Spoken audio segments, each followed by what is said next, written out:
Thank you so much, Thomas Gjerlaugsen. I really appreciate you commenting on my second Nothing But Bass video there, asking me to do a video on walking bass theory. Obviously, walking bass is not done in one single video, and it's a big concept, but I would like to start off with this video showing you some of the basic but also the fundamental tips to making walking bass lines of your own. And honestly, I'm using this technique and this theory when I create normal bass lines for any other pop, rock, jazz songs ever, because the theory is so musically solid that you should be, as a bass player, you should know it. So I hope you stick around to watch the rest. Thank you again, Thomas. I really appreciate you commenting. If there is anyone else out there who want me to do anything else on my videos to cover that topics, just let me know in the comment section. I'm sorry, Thomas, that it went 3 weeks until I got this video done, but I hope you liked the video and will forgive me. All right.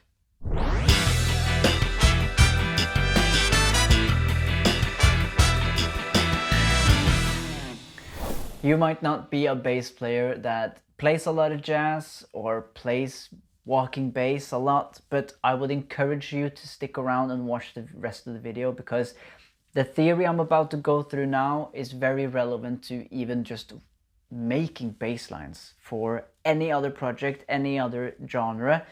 It's deeply rooted in the fundamentals of bass lines and how to support the other musicians in a band. So I hope you stick around, because doing a full video on walking bass is probably impossible, or it will at least last probably 10 hours.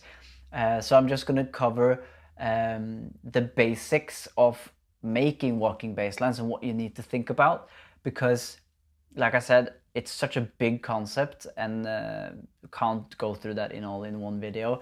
So I hope I hope this covers some of it.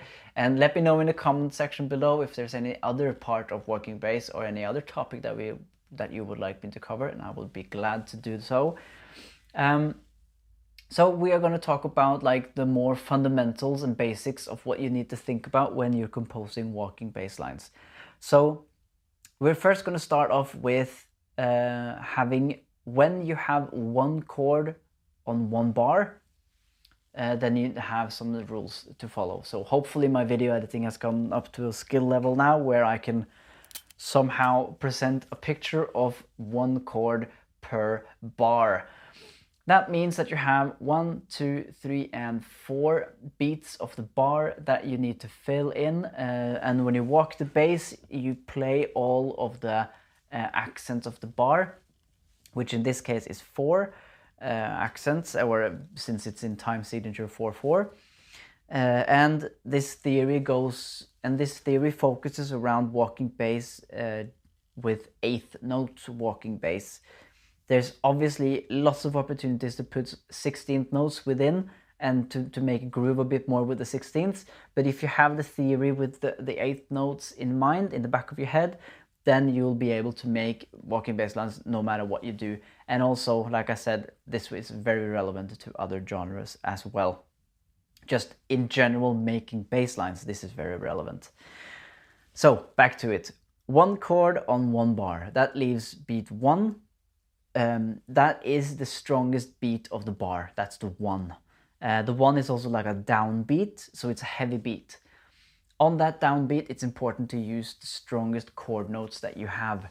And if you don't know what chord notes is, then probably research it, or I can do a separate video of it. But chord notes are the strongest notes in the chord, or the chord notes in general are the notes within the chord. But if you get it straight that the root note, the 1, is the strongest note of the chord, and then the prioritized list after the root note is the third of the chord, and then you have the fifth of the chord, and then you have the seventh of the chord. It's something about the overtones in the third, which means that the fifth, that you have a lot of third in the fifth note and stuff like that. So maybe the seventh is more important than the fifth. Anyways, that's more color. But the more outside you get after the fifth of the chord, then you will have color notes. And when you use color notes in bass lines, it can be a bit dangerous because you need to have the chord and you need to have the responsibility to play the chord fundamentals in the background, because all of the other instruments and the other musicians are playing color notes. So if everyone is playing color notes, then there are no such thing as a colored note. Then the color note starts to become the new chord. So that might actually be a difficult situation to be in. So don't do that. So beat 1, you put the root of the chord. So if it's an A minor, you put the A on beat 1. And then you have beat 2 and 3 in the chord, which you can use harmonic fillers or chord notes. So a good strong walking bass line would be to use the third and the fifth, for example. And then on beat 4 of the bar, so you have beat 1, you have the root, beat 2 and 3, you use chord notes from the chord scale. And then on beat 4, you use passing notes. And passing notes are very important because that's more or less the general concept of bass. Walking bass is leading the other musicians and the listeners towards the next chord of the bar or the song. So what is a passing note? Well, a passing note is either a whole step above the chord you're going to, or a whole step below the chord you're going to, and the same a half step above and a half step above the chord you're going to. So in other words, in more musical terms, you get passing notes are whole step ascending or descending, or a half step ascending or descending. So let's say we're going from an A minor 7, to a D7, or I can do it up here, of course, which is like a beginning of a 2-5, maybe a 2-5-1 there. So from that 2-5 A minor, I have A on the 1, and then I go the second notes of the scale, which is the B, then I go the minor third, which is the C, and now I'm on the fourth beat of the bar. So 1, 2, 3, and I decide to maybe just go fifth, which is the A minor fifth, and that's the E, which turns out to become 1, 2, 3, 4, 1. So in towards the D7, I have a whole step ascending, a whole step descending towards the next note, but it's a whole step above the chord. I could go a half step descending, which would be this one. And that is a lot more tension, but it also works as a passing note. And the reason why that passing note is a lot more tension is because it's non-diatonic. So diatonic means that the note is within the scale. If it's non-diatonic, then the note is not within the scale, and that's why it stings out a bit more. So it kind of bites a bit, but it can be used really well as well. So I have 1, 2, flat 3, and then I go fifth down to the fourth of the scale, but that is the new chord, which is the D7. Boom. So that is when you have one chord on one bar, you have to fill it out with the root note on the first. Second and third, you can do what you want as long as it's within the scale of the chord. And then you use a passing note on the fourth towards the new chord that you're going to. And I want to say this before I go to the next bit of the lesson.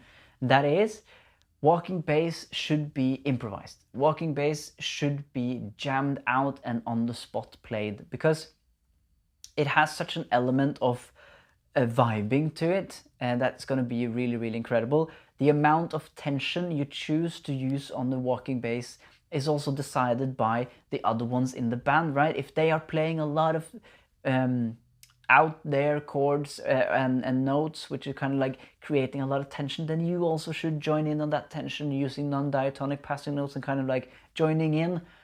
And then if they're playing a very smooth, pretty song, then you should not do much of, then you should stay with diatonic and do slow walking, right? So you could join in and improvise it. So please don't be one of the kind of bass players that practice and copying a full walking bass line towards a song.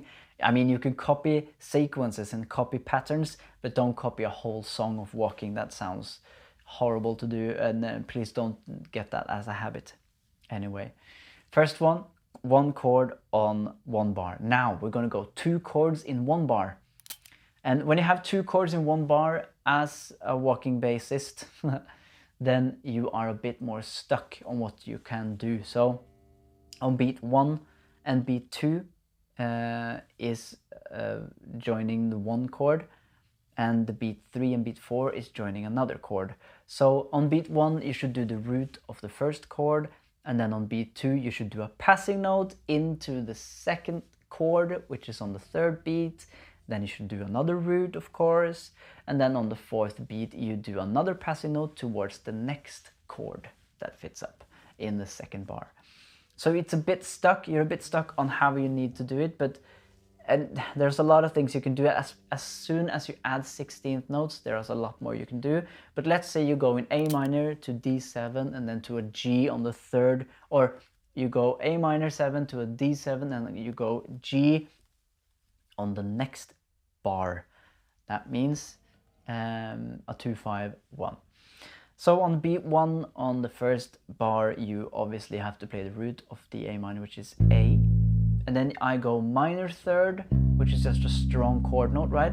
And at the same time it's a minor 3rd of the chord, so it's diatonic. It's also a whole step below towards the next chord, so it makes a diatonic passing note. So 1, 2, which is the minor 3rd, and then on beat 3 I go root for the D7, and then I actually can, if I want to, I can go major 3rd of the D, which is a diatonic passing note towards, it's a diatonic half step passing notes towards the G, which is there. So you go 1, 2, 3, 4, 1, and then we're on the G. I could also go 1, 2, and then I go root note D, and then I could go, let's see, right? So that's just 1 octave below, but the same concept. So I go 1 minor 3rd, 1 major 3rd, and then towards the next. All right, so you're a bit more stuck when there's 2 chords in 1 bar because you have fewer beats to use. But if you use 16th notes, then you can go, right? So you got a little bit more, right? So you got many more things you can kind of add to make like a swing and to make the groove go a bit better. But in the theory of the 8th notes, you're a bit stuck on the root, passing note, root, passing note. All right, I'm sorry if the lighting here destroys the video. I hope it's okay. It's the sun coming in from the window there. Anyways, third and last concept is when you have 1 chord over 2 bars. That leaves a lot of space, so you can use a lot of harmonic fillers, and so you need to get your chord scales and theory up and running, because now you have a lot of space to cover. So let's say we have A minor across 2 bars and then into a G, for example, into a G on the 3rd bar. So that means that we should put an A on the beat 1. And then we have 2, 3, 4, 5, 6, 7 beats to fill up with A minor 7 relevant notes. Usually you try and use as most chord notes as you can, but you can also go towards the scale to get more notes to use. And then on beat 8 you use a passing note towards the G, or towards the next chord you're going to. So in this case I will go more relevant to the scale, because I got so many bars to fill, beats to fill. And when you're using scale, then I always picture this like, if it's a major or minor chord, I go to the major or minor scale. And then depending on what type of chord it is, I adjust the minor or the major scale towards the chord. So if it's a flat 9, if it's a flat 5, if it's a 13, 9th, whatever it is, I can adjust the minor or my major scale towards that chord. So in A minor 7, I could just go a natural minor scale and then maybe go Dorian because that fits better on a minor 7. But I think you know what I mean, because you can't go too theoretical about it, because if everyone, like I told you before, if everyone goes color notes, then there are no color notes at all.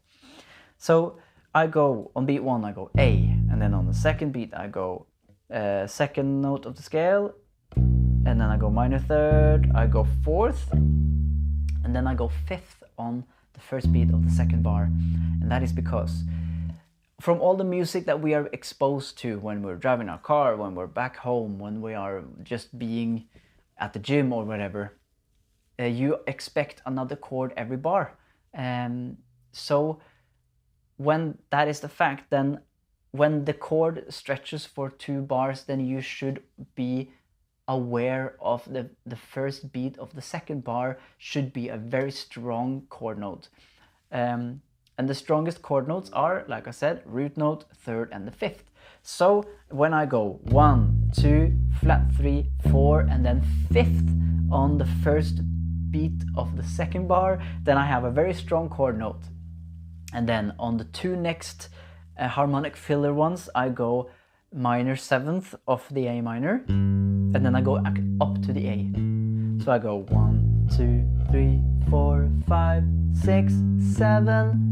Now I'm up towards the passing note, but I'm going to do this again, but I'm going to count it differently. I'm going to go 1, 2, 3, 4, 1, 2, 3, right? Because it's the second bar. And now from the A to the G is a very close one. So why not just do a chromatic descending half note? But now I get a double half note. I go 1, 2, 3, 4, 1, 2, 3. Oh, sorry. I go 1, 2, 3, 4, 1, 2, 3, 4, 1. Perfectly leading the band and the listeners towards the G. Once again, root note on the 1. I go 2nd, 3rd, minor 3rd on the scale, 4th, I go 5th on the 1 on the second bar, I go 7th, I go 1 or the octave, and I go chromatic down to G, right? Super effectful way to play a chord that goes over 2 bars and into the G. So A minor to G over 2 bars. All right, I think that was it, guys. This is, like I said, more of the basic 8th note walking bass theory that you can use when you're creating other bass lines. And so be aware of it. Get your chord scales under your skin, in the back of your head. Get ready and just practice it a lot. Put on backing tracks for jazz songs and then play the chords. Learn how. Like I said, a great tip is to go to the major scale on a major chord and go to a minor scale on a minor chord, and then just adjust some of the notes if the chord has some specific notes that you need to take care of.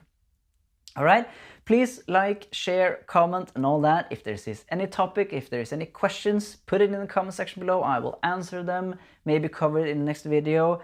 Thanks again, Thomas. Thanks again for commenting this on my second video.